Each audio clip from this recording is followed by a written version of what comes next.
प्यार शादी के लिए तुझे ये गांव का गंवार देहाती लड़का मिला था? शहर के लड़के मर गए थे क्या?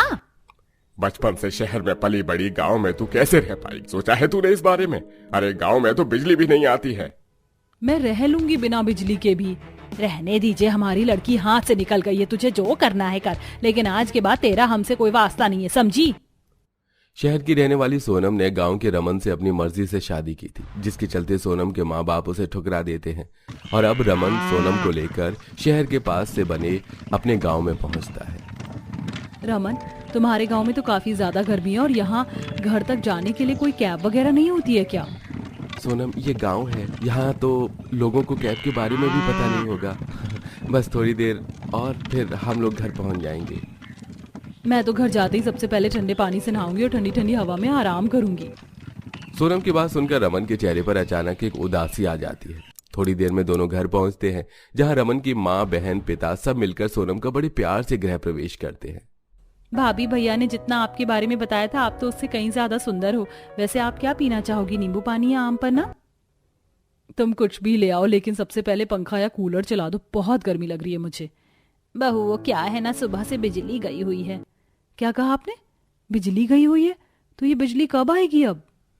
दोपहर से शाम हो गई थी, लेकिन बिजली आने का नाम ही नहीं ले रही थी। अंधेरा होता देख लाजवंती लालटेन जला लेती है, जिसे देख माँ जी, हाँ बिजली कब आएगी? दोपहर से गई हुई, अब तक तो आ जानी चाहिए। अरे बहू, गांव में तो ऐसा ही होता है, आज बिजली है तो 4 दिन बिजली भगा देते हैं। थोड़ी देर में बाहर हवा चलने लगेगी तो हम सब आंगन में जाकर सो जाएंगे। गांव की रात की हवा तुम्हारे कूलर एसी से भी ज्यादा ठंडी हवा देती है। खाना खाने के बाद सोनम सभी के साथ जाकर आंगन में सो जाती है। रात भर गर्मी से बेचैन होकर सोनम ठीक से सो नहीं पाती। अगला दिन भी लगभग खत्म होने को आ जाता है, लेकिन बिजली आने का नाम नहीं लेती। रमन, बिजली कब आएगी? देखो ना, गर्मी से मेरी क्या हालत हो गई है। सुबह से 3 बार जाकर नहा चुकी हूँ, लेकिन ये गर्मी है कि दूर होने का नाम ही नहीं ले रही है। सोनम और रमन की शादी को लगभग 1 हफ्ता हो चुका था और इस 1 हफ्ते में एक बार भी सोनम के ससुराल में बिजली नहीं आई थी, जिससे अब सोनम गर्मी से इतना परेशान हो जाती है कि वो रमन से लड़ाई झगड़ा करना शुरू कर देती है। बस रमन, बहुत हुआ, अब इस गर्मी को और बर्दाश्त नहीं कर सकती। अब जब तक तुम्हारे गांव में बिजली नहीं आती, तब तक हम लोग शहर में रहेंगे। सोनम, ये तुम क्या कह रही हो? वही जो तुमने सुना। मैं चली अपना सामान पैक करने। सोनम गुस्से में अपना सारा सामान पैक करती है और अपने ससुराल से जाने लगती है, जिसे देख लाजवंती सोनम बहू, रुक जाओ। तुम बार बार यही कहती हो ना कि बिजली क्यों नहीं आती। अरे जब गांव में बिजली होगी तो आएगी ना। हमारे गांव में बिजली नहीं है। क्या कहा आपने? आपके गांव में बिजली नहीं है? लेकिन ये कैसे हो सकता है? आजकल तो देश के हर छोटे बड़े गांव में बिजली है और ये गांव तो शहर से कितना ज्यादा नजदीक है। आप सब लोग बिना बिजली के गुजारा कैसे करते हो? बस बहू, जैसे तैसे कर लेते हैं। हमें तो बिना बिजली के रहने की आदत हो गई है, लेकिन तुम शहर से आई हो। हफ्ते भर में ही गर्मी में तुम्हारी हालत खराब हो गई। अगर तुम चाहो तो रमन को लेकर जा सकती हो। हम नहीं चाहते हमारी वजह से हमारी बहू को कोई परेशानी हो, और बहू झूठ कहने के लिए भी हमें माफ कर दो। लेकिन माँ बाबा, मैं आप लोगों को छोड़कर कहीं नहीं जाऊंगा। सोनम, मैं तुम्हारी परेशानी समझता हूँ, तुम जा सकती हो, मैं तुम्हें रोकूंगा नहीं। मैं हर हफ्ते तुमसे मिलने के लिए आया करूंगा, अपना ख्याल रखना। लेकिन मैं अपने माँ बाप को छोड़कर नहीं जा सकता। मैं ऐसा बेटा नहीं हूँ कि खुद गर्मी में कूलर की, एसी की हवा खाऊं और मेरे माँ बाप और बहन यहाँ गर्मी में भी परेशान होते रहे। बिजली की सारी सच्चाई और अपने पति की बात सुन सोनम को काफी ज्यादा बुरा लगता है और उसे खुद पर भी काफी गुस्सा आता है। आप लोग मुझे माफ कर दीजिए। मैं नहीं जानती थी कि इस गांव में बिजली ही नहीं है। मुझे तो लगता था कि आप लोगों ने शायद बिजली का बिल नहीं भरा है और गांव के लोग भी ऐसे ही हैं। पर मैं आप लोगों से वादा करती हूँ, जल्द ही एक ना एक दिन इस गांव में बिजली आएगी। शहर से कुछ सामान लेकर सोनम अब ससुराल आ रही थी तो उसने रास्ते में देखा कि हर जगह बिजली के खंभे लगे हुए हैं, लेकिन कहीं पर भी बिजली का नामो निशान नहीं है। ये देख सोनम गाँव के कुछ और लोगों से भी इस बारे में पूछताछ करती है। अब क्या बताए बिटिया, 4 साल पहले बिजली दफ्तर वाले आकर हमारे गांव में बिजली के खंभे तो लगा कर चले गए, लेकिन आज तक एक दिन भी बिजली नहीं आई घर में। अरे आधे से ज्यादा लोगों ने तो गर्मी के चलते गांव ही छोड़ दिया और जहां आसपास के गांव में बिजली है वहां जाकर बस गए। लेकिन हमारा तो ये पुश्तैनी घर है भाई, हम भला इसे छोड़कर कैसे जा सकते हैं? गांव में बिजली क्यों नहीं आती है, इसके लिए सोनम आसपास के बिजली दफ्तरों और ऑफिस में भी इस बारे में कंप्लेन करती है, लेकिन कहीं से भी सोनम को कोई मदद नहीं मिलती और ऐसे ही कुछ दिन और गुजर जाते हैं। कल भी राशन की दुकान बंद थी, आज भी बंद है। घर में राशन भी नहीं है। सोनम, इतनी कड़ी दोपहर में तुम बाहर क्या कर रही हो? शांति, 2 दिन से राशन की दुकान बंद है और घर में अनाज का एक दाना भी नहीं है। राशन वाला तो हफ्ते भर के लिए बाहर गया हुआ है। एक काम करो, तुम पास वाले गांव से राशन ले आओ। यहाँ से ज्यादा दूर नहीं, सिर्फ 1 किलोमीटर है। सोनम को राशन तो लाना ही था, इसलिए वो पास के ही गांव में राशन लेने के लिए चली जाती है। राशन लेकर घर लौट रही थी कि तभी उसकी नजर गांव में बनी एक बड़ी सी फैक्ट्री पर जाती है। ये तो ऐसे ही फैक्ट्री है जैसे हमारे शहरों में होती है, लेकिन इन फैक्ट्री को चलाने के लिए तो काफी भारी मात्रा में बिजली का इस्तेमाल किया जाता है। लेकिन इस छोटे से गांव में इतनी ज्यादा बिजली कहाँ से आई? सोनम जैसे ही उस फैक्ट्री के पास जाती है तो वहां उसे उस फैक्ट्री का मालिक अपने आदमी से बात करता हुआ दिखता है। मालिक, आपने जो मुझे 2 पेटी दी थी वो मैं बिजली दफ्तर वालों को दे आया हूँ और कह दिया है हमारे पड़ोस वाले गांव में एक दिन भी बिजली नहीं जानी चाहिए। शाबाश मेरे चेले, इसी तरह काम करना। पड़ोसी गांव की बिजली चुरा चुरा कर हो तो मैं अपनी फैक्ट्री चला रहा हूँ। सोनम जैसे ये बात सुनती है तो वो आग बबूला हो जाती है और गुस्से से तिल मिलाते हुए भजन लाल के पास जाती है। शर्म नहीं आती है तुम्हें? दूसरे गांव की बिजली चुराकर अपनी फैक्ट्री में इस्तेमाल करते हुए मैं तुम्हारी सच्चाई पूरे गांव वालों और पुलिस के सामने लेकर आऊंगी। हमारे गांव में लोग गर्मी से तड़प तड़प के मर रहे हैं और तुम बिजली चुराने में लगे हुए हो। अरे भांजे, थोड़ा सा ठंडा दिमाग करिए और कुछ ठंडा पीजिए। वो क्या है ना, आप हमारे बारे में जानती नहीं है। मैं इलेक्शन में खड़ा हुआ हूँ, इसलिए सारी पुलिस और लोग मेरी जेब में है, तो आप चाहकर भी कुछ नहीं कर पाएंगी। ठंडा पानी पीजिए और जाइए यहाँ से। भजन लाल की बात सुनकर सोनम काफी परेशान हो जाती है और घर लौट रही होती है कि तभी उसे रास्ते में बाइक पर आता हुआ अपना एक कॉलेज फ्रेंड रोहित मिलता है। अरे सोनम, तुम यहाँ? मैं यहीं पास वाले गांव में रहती हूँ। रमन से शादी करने के बाद मैंने शहर छोड़ दिया। सोनम रोहित काफी बातें करते हैं और बातों बातों में सोनम उसे अपने गांव में बिजली न आने और भजन लाल के बिजली चोरी करने की भी बात बताती है, जिसे सुन। सोनम, मेरे मामा मामी पास के गांव में रहते हैं। अक्सर मेरा शहर से गांव पर आना जाना रहता है। भजन लाल के बारे में मैंने सुना है, वो इस बार इलेक्शन में खड़ा हो रहा है और उसने यहाँ की पुलिस को भी पैसे खिला रखे हैं। लेकिन अगर हमने उसके खिलाफ सबूत इकट्ठा किए कि कैसे वो बिजली चुराता है तो हम कुछ कर सकते हैं, और मेरे चाचा पुलिस में हैं, वो हमारी मदद जरूर करेंगी। अगले दिन सोनम रोहित के साथ मिलकर अपने पड़ोसी गांव जाती है और रोहित के फोन से काफी सारी फोटोज और वीडियोस बनाती है, जिसमें भजन लाल साफ साफ बिजली चोरी करने की बातें कर रहा था। और ये सारे सबूत अब दोनों ले जाकर रोहित के पुलिस ऑफिसर चाचा को देती है, जो सीधा शहर से अब भजन लाल को पकड़ने के लिए आती है। अरे बहुत कर ली बिजली चोरी, अब जेल में तेरा इलाज होगा, साथ ही अब इलेक्शन का टिकट भी अब कैंसिल होगा। अरे इंस्पेक्टर साहब, अरे छोड़ दीजिए मुझे। इस इलेक्शन को जीतने के लिए मैंने काफी मेहनत की है। आप जो बोलेंगे वो मैं करूंगा। ऐसा है तो तुम्हें हमारे गांव की बिजली वापस हमारे गांव में ही भेजनी होगी। अगर एक दिन भी अब हमारे गांव से बिजली कटी तो तुम अगले दिन जेल में होगे। भूलना मत कि तुम्हारा सबूत हमारे और पुलिस दोनों के पास है।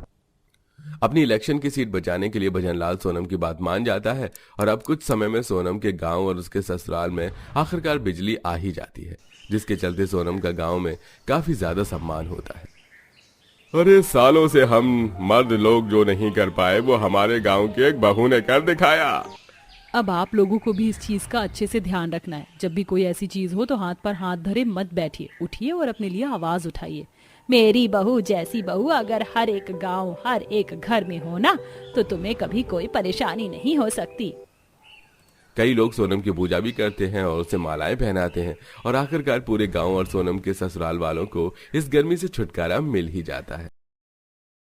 आखिर भगवान ने मेरी सुन ली। मेरी बड़ी बहू की ना सही पर मेरी छोटी बहू की तो गोद भरी।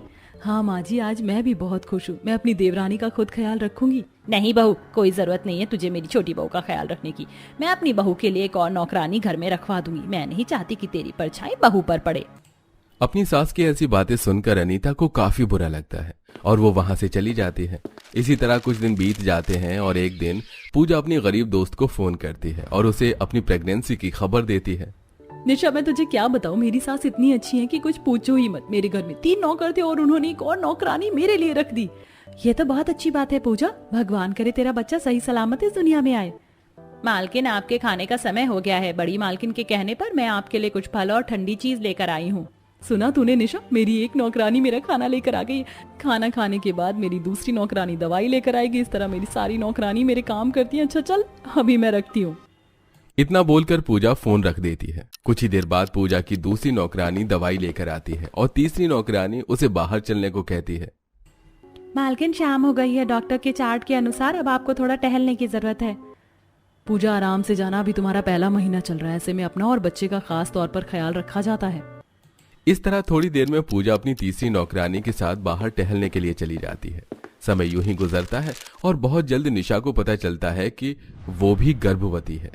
पापा, भैया, भाभी माँ बनने वाली है। अब हमें भाभी का खास तौर पर ख्याल रखना होगा। पर भाभी का ख्याल कौन रखेगा? मैं तो कॉलेज चली जाती हूँ, सीधा शाम को आती हूँ और आप दोनों भी घर में नहीं रहते। भाभी को जरूरत पड़ी तो वो किससे मदद लेंगी? रवि बेटा, काजल बिल्कुल सही कह रही है। हमें बहू के लिए एक नौकरानी रखनी चाहिए जिसकी उम्र 50-55 साल हो, तजुर्बे वाली होगी, तो हमारी बहू का अच्छे से ख्याल रख पाएगी। ठीक है पापा, मैं किसी से बात करता हूँ।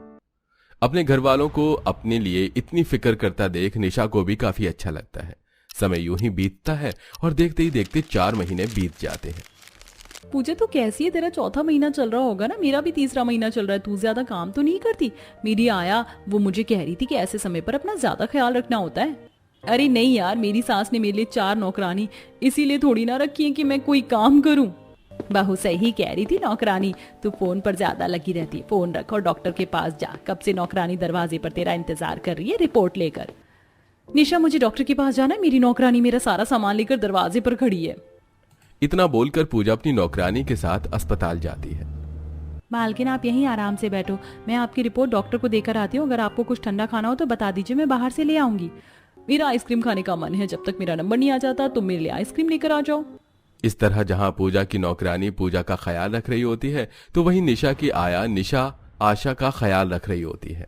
अरे बहू, ये क्या कर रही हो तुम? भरी हुई बाल्टी मत उठाओ, आराम करो। ऐसे समय में भारी चीज नहीं उठानी चाहिए। अब जाओ और हल्के हल्के चलो, तुम्हारे लिए अच्छा होगा। अम्मा, तुम मेरा कितना ख्याल रखती हो। इस तरह आशा निशा को कोई काम नहीं करने देती और खुद घर के सारे काम के साथ साथ निशा का ख्याल रखते हैं। समय गुजरता है और देखते ही देखते निशा का 8वां महीना लग जाता है। बहू, अब तुम्हारा 8वां महीना लग गया है। मैंने दूध में घी डाला है। अब से तुम सोने से पहले घी वाला दूध पीना। और हाँ, अब तुम्हें घर में काम करने शुरू करने होंगे। बैठकर पोछा लगाना, कपड़े धोना, ताकि नॉर्मल डिलीवरी हो। अम्मा, जब बैठने में दिक्कत हो रही है तब तुम मुझे बैठने वाले काम बोल रही हो। निशा, अगर अम्मा कह रही है तो सोच समझ कर ही कह रही होंगी ना। भाभी, आपका 8वां महीना लग गया है। अगले महीने घर में नन्ना मुन्ना मेहमान आएगा। मुझसे तो अब इंतजार ही नहीं हो रहा। जहां निशा नॉर्मल डिलीवरी के लिए घर में पोछा लगाती, कपड़े धोती, घी वाला दूध पीती, समय समय पर दवाई लेती, तो वहीं पूजा अब भी घर का कोई काम नहीं करती। ये सारी नौकरानी कहाँ मर गई हैं? इनको पता है मेरा 9वां महीना लग चुका है। मुझे उठने बैठने में कितनी दिक्कत होती है, फिर भी सबकी सब गायब है। पूजा गुस्से में अपनी दूसरी नंबर वाली नौकरानी को आवाज लगाती है और उससे कहती है, कहाँ चली गई थी? मेरा जूस कहाँ है? भूल गई मुझे दवाई लेनी है। ऐसी हालत में मैं खुद उठकर दवाई लूं? माफ करना मालकिन, घर के और काम करने लगी थी। क्या हुआ पूजा, तुम नौकरों पर क्यों चिल्ला रही हो? और अब तो तुम्हारा 9वां महीना लग गया है। ऐसे में तो तुम्हें चलना चाहिए, स्क्वाट, बटरफ्लाई एक्सरसाइज और कीगल एक्सरसाइज करना चाहिए। आप तो रहने दीजिए दीदी, खुद तो कभी मां नहीं बन पाई और मुझे सलाह देने आई हैं। इस तरह पूजा कोई काम नहीं करती और अपने नौकरों पर डिपेंड हो जाती है। समय गुजरता है और एक दिन निशा फिर से पूजा को फोन करती है। पूजा, कैसी है तू? तेरा तो 9वां महीना लग चुका है ना, तो अपना ख्याल तो रख रही है ना, एक्सरसाइज तो कर रही है ना समय पर। और अब तो तुझे घर के काम कर लेने चाहिए ताकि तेरी नॉर्मल डिलीवरी हो। मेरी अम्मा कह रही थी कि हम अब जितना घर के काम करेंगे हमारे लिए उतना अच्छा है। तो पागल है क्या? मेरे घर में 4 नौकरानी हैं और बच्चे होने के बाद मेरी सास 5वीं नौकरानी भी रख देगी और तुम मुझे काम करने के लिए कह रही हो? मेरे घर में इसलिए नौकरानी नहीं है कि मैं काम करूं। मैं अपनी प्रेगनेंसी के साथ कोई रिस्क नहीं लेना चाहती और मैं तो तुझे भी यही कहूंगी, नॉर्मल डिलीवरी का लालच छोड़कर अपने बच्चे पर ध्यान दे। अरे मैं तो भूल ही गई थी, तू गरीब कितनी मुश्किल से एक बूढ़ी नौकरानी रख पाई है। पूजा की ये बातें निशा को काफी बुरी लगती हैं और वो फोन रख देती है। और क्योंकि पूजा कुछ नहीं करती इसलिए 9 महीने से ज्यादा हो जाते हैं, जिस वजह से उसका ऑपरेशन होता है और उसके बच्चे को पीलिया हो जाता है। और जैसे ही निशा को इस बारे में पता चलता है वो अपनी दोस्त से मिलने अस्पताल जाती है। पूजा, तू ठीक तो है? और तेरा बच्चा? निशा, मेरी प्रेगनेंसी को 9 महीने से ज्यादा हो चुके थे। कुछ कॉम्प्लिकेशंस आ गई थी इसलिए ऑपरेशन करना पड़ा और मेरी बेबी बहुत बीमार है। तो भगवान से दुआ करके वो जल्दी ठीक हो जाए। मालकिन, आपके खाने का समय हो गया है। बेटा डर मत, जैसे ही डॉक्टर तुझे बच्चा देता है तो घर जाकर बच्चे को थोड़ी धूप दिखा देना और तेल से अच्छे से मालिश करना। पहली धूप उस पर पड़ेगी तो उसका पीलिया खत्म हो जाएगा। इतना बोलकर निशा और आशा वहां से चली जाती हैं और पूजा आशा की एक नहीं सुनती और वो घर जाकर अपने बेटे को एसी में रखती है और बहुत जल्द शांति एक और नौकरानी बच्चे के लिए रखती है। मेरी बहू का ख्याल रखने के लिए पहले से ही 4 नौकरानी हैं। तुम्हें इस बच्चे का ख्याल रखना है। इसकी मालिश, दूध से लेकर सारी जिम्मेदारी तुम्हारी होगी। जी मालकिन। देखो मेरा ऑपरेशन हुआ है, मुझसे उठा नहीं जा रहा। तुम रसोई में जाकर दूध गर्म करके ले आओ और मेरे बेटे को पिला दो। और हाँ, तेल से मालिश मत करना, कुछ बेबी प्रोडक्ट्स मैं लेकर आई हूँ, उसी से मालिश करना। उस नौकरानी की एज कुछ 25 साल की थी। उसे बच्चे संभालने नहीं आते थे, इसलिए वो हल्का दूध गर्म करके बच्चे को पिलाती है और कुछ देर बाद हल्का हल्का बच्चे को पाउडर लगा देती है। कुछ ही दिनों में निशा की भी नॉर्मल डिलीवरी होती है और उसे भी लड़का होता है। बहू ये देख, तेरा बच्चा कितना तंदुरुस्त है। बस 2 दिन में तुझे छुट्टी मिल जाएगी और मैं तेरे लिए एक दवाई बनाऊंगी, घर की जड़ी बूटी वाली। उसे तू खाना, 1 हफ्ते में तेरी सारी कमजोरी खत्म हो जाएगी। और अपने कान को ढक के रखना। इस तरह आशा निशा को हर एक चीज समझाती है और निशा आशा के बताए अनुसार चलती है। समय गुजरता है और देखते ही देखते 1 साल हो जाता है। इन 1 साल में निशा का बच्चा चलने लगता है, पर अब भी पूजा का बच्चा कमजोर होता है। तो वहीं अब पूजा के बाल झड़ने लगते हैं और शरीर मोटा हो जाता है। यहाँ तक कि उसके शरीर में भी हर समय दर्द रहता है। मालकिन, मैंने सोनू बेटे को नहला दिया है, वो सो रहा है। मालकिन, आपके शरीर दर्द की दवाई लेकर आ गई हूँ। मालकिन, आज शाम की मैंने डॉक्टर से अपॉइंटमेंट ले ली है। आप सोनू और अपना टेस्ट करवा सकती हैं। 1 साल से दवाई करवा रही हूँ, अब तक रिजल्ट नहीं आया। पता नहीं मैं और मेरा बच्चा कब ठीक होगा। पूजा दवाई खाकर अपने बेटे को गोद में उठाकर डॉक्टर के पास जाती है। समय बीतता है और 3 साल बीत जाते हैं और इस बार जब पूजा अपना बच्चा लेकर अस्पताल में अपना और अपने बच्चे का टेस्ट करवा रही होती है तो अपनी दोस्त निशा और उसके तंदुरुस्त बेटे को देखती है, जो चलना बोलना सब कुछ जानता है। अरे पूजा, तू यहाँ? अरे तूने अपने बेटे को गोद में क्यों लिया है? और तेरे बालों को क्या हुआ? और तू कितनी मोटी हो गई, सब ठीक तो है? महीने के आगे पीछे हम दोनों का बच्चा हुआ। तेरा बच्चा आज चल रहा है, खा रहा है, बोल रहा है। तू भी फिट है और मैं इतनी मोटी हो गई हूँ, मेरे तो बाल झड़ने लगे। अब तो शरीर में हर वक्त दर्द रहता है और मेरा बच्चा भी कितना कमजोर है। ऐसा क्यों निशा? बहू, क्योंकि तुमने किसी बड़े की नहीं सुनी, तुम नौकर के सहारे रह गई। अगर तुम अब भी एक्सरसाइज करो, अपने बेटे का ख्याल खुद रखो, खुद काम करो, तो तुम्हारा वजन कम हो सकता है। अगर एक बार वजन कम होगा तो शरीर की थकान कम होगी और तुम्हारा बच्चा भी ठीक होगा। तुम्हें अपने बेटे को अपना दूध पिलाना चाहिए और तेल से उसकी मालिश करनी चाहिए, पर तुमने कुछ नहीं किया। अपनी गरीब दोस्त और उसके बेटे को देख पूजा को अपनी गलती का एहसास होता है और वो घर जाकर सबसे पहले अपनी जेठानी से माफी मांगती है और सारे नौकरों की छुट्टी कर देती है और खुद सुबह शाम एक्सरसाइज करती है। साथ ही अपने बेटे के खाने से लेकर मालिश तक की जिम्मेदारी खुद उठाती है।